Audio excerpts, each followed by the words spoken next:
What's up, everyone? Kitchel 22-130 back for another college football preview for 2009. We are just a day away from kickoff. Can you believe it? Oregon, Boise State kicking off tomorrow night. That'll be a very entertaining game to watch to kick off the season. And then South Carolina and NC State also play. There was actually one user that got on me a little bit for not previewing the Wolfpack, and I think they'll be a good team this year. We'll have to find out how they do in their non-conference schedule, and then if they can progress and continue to do well in the ACC this year. But that's getting beside the point. We got the SEC coming up right now. I'm wearing my Ohio State hat just to... I know they have never beaten the SEC in anything related to football. So hopefully maybe this will be the year that they can knock out the SEC in some sort of bowl game. But if it is this year, there's a good reason why. There's a little bit of a down year in the SEC this year. Now, bear with me for a second. I'll go ahead and talk about this right now. There are 4 really good teams in the SEC. Florida, Ole Miss, Alabama, and LSU.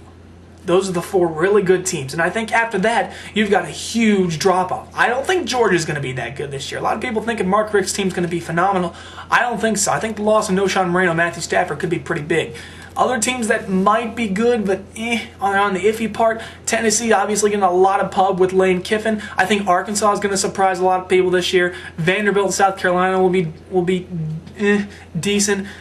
And I mean, Auburn is a question mark with Gene Chizik coming in there, coming over from Iowa State. So I mean, there's a lot of possibilities with this conference. You got the 4 top teams that are probably the best.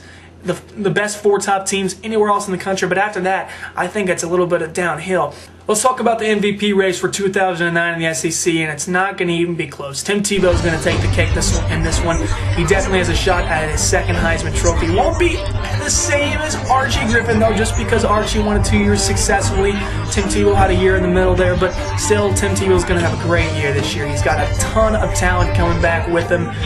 You got to talk about Jeff Demps, the Blazer, and obviously Riley Cooper and David Nelson. So, I mean, it's a pretty good offense. The receivers are a little inexperienced, but that doesn't mean a thing when it comes to Florida football. They'll throw them in and they'll be perfectly fine. Other MVPs you can look out for: Charles Scott from LSU is the big bruiser at running back. Obviously, Jevin Sneed from Ole Miss. There's a couple guys that will definitely make a run at him, but I don't think anyone's going to be able to touch Tim Tebow in the MVP race this year.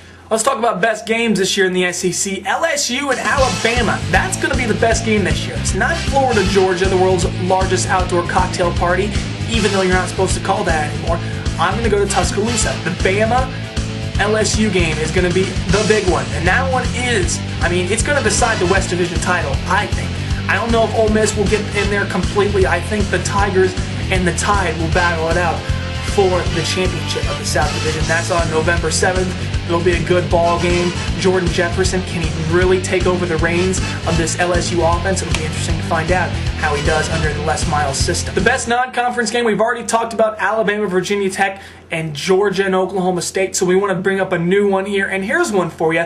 A rivalry that's starting to get better thanks to the increased exposure of the Georgia Tech Yellow Jackets. It's the Bulldogs and Jackets. Georgia Tech. Last year, the Yellow Jackets came into Athens and ripped apart the Bulldog defense, knocking off Georgia by just 3 points. But Roddy Jones and Jonathan Dwyer planning to do it again this year. Can the Georgia defense finally rise up and take down that vaunted rushing attack from Georgia Tech? It'll be interesting to see if they can do it this year. It's going to be a great rivalry for years to come now after the revival of the Georgia Tech program in Atlanta. Let's talk about favorite sleepers and disappointments. Obviously the favorites, we already touched on it earlier. Florida's going to be a huge favorite. Ole Miss, you got LSU and Alabama. Those are the 4 teams that I really like. A sleeper team that you might want to watch for, Arkansas. Bobby Petrino's building a pretty good team down there in Arkansas. He's got the transfer Ryan Mallett. After sitting out a year, he's going to get a lot of time to play this year. And also an all-SEC receiver, DJ Williams, is pretty excited about his season this year. You know what? It's his 2nd season as the Razorbacks head coach, and I think he could be bowling in the West Division this year. Obviously, this is one of the middle teams in the SEC this year, but Arkansas, they could be a very good team this year, and they could challenge for a couple upsets here and there in the West Division in the SEC. My disappointment team for 2009, and I already talked about it a little bit earlier, but it's going to be Georgia. I really don't think Mark Richt is going to have a very good season this year. The loss of Matthew Stafford and the loss of Knowshon Moreno, I think, could be too much. We know about Joe Cox. We think he's going to be a pretty good quarterback. He does have a great arm, not the greatest, not the most accurate in the world. And then Caleb King's going to get the first shot at replacing Knowshon Moreno. I'm not sure if he could do it. The defense will be good. They will be pretty good. They have 3 starters returning at linebacker. Rennie Curran logged 115 tackles last year, and then Jeff Owens and Geno Atkins at the defensive tackle will be good. So stuffing the run should not be a problem in Athens, but the problem will be, can they win?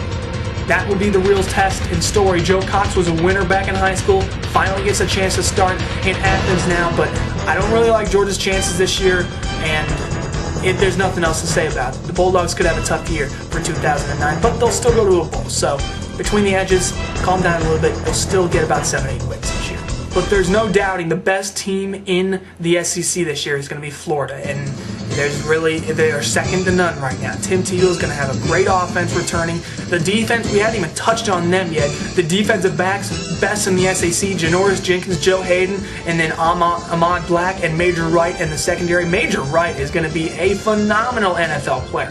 And then the defensive line, Carlos Dunlap is going to be has NFL written all over him. And then the linebacking core, Brandon Spikes, is an all-SEC performer. So can you believe that this team could win a 2nd straight national championship? The Florida Gators are my pick to win the SEC, and they could take the national championship by storm. But that's a little later. So coming up in a little bit, though, we're going to have the Big Ten preview, and then we'll talk about some potential BCS busters, and then I'll give you my award winners and eventual 2009 national champions. So this is Kitchel 22 1 and 30 signing off. Until next time, we'll see you guys later.